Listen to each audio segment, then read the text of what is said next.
सादा झंडा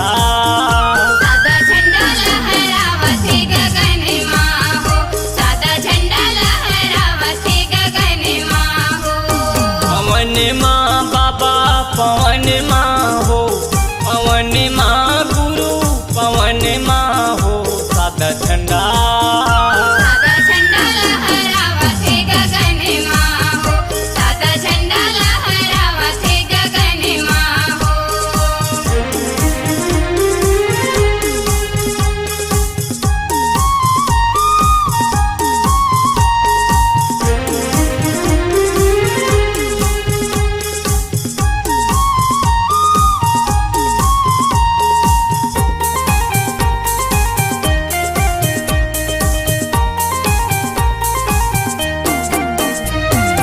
स्वर्ग के वासी तै गिरौदपुर माया है, जग के पालनहारा सबके काया माँ समाए, जग के पालनहारा सबके काया माँ समाए।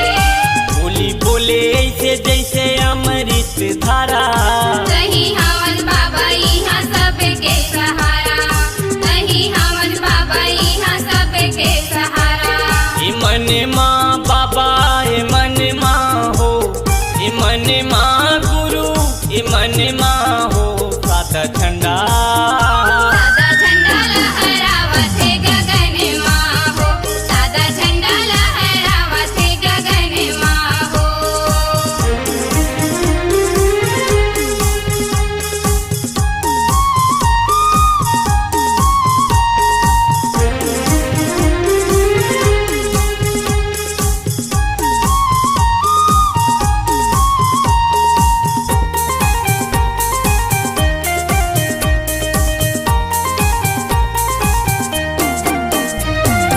डोंगरी पहाड़ी बाबा बन के तोर निवास, पशु पक्षी संगी बन के रहते तोरे साथ, पशु पक्षी संगी बन के रहते तोरे साथ। सांप बिच्छू बाघ भालू पहरा लगाथे, डर नहीं अटल सत्य नाम ला बताते, डर नहीं अटल सत्य नाम ला बताते।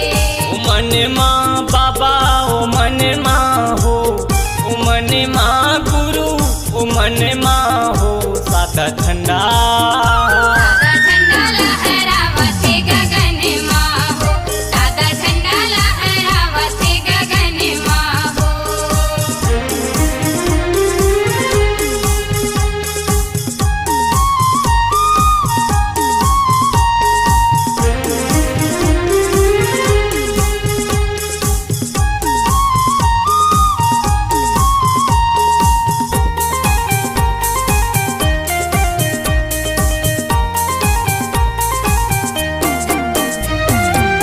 झूमर झूमर चरण चूमे जमो रुख राई, लहरा देवा थे तोर चरण माँ गंगा माई, लहरा देवा थे तोर चरण माँ गंगा माई।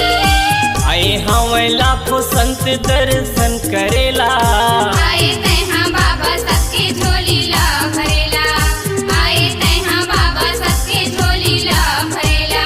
जीवन माँ बाबा जीवन माँ हो, जीवन माँ गुरु जीवन माँ हो, सादा झंडा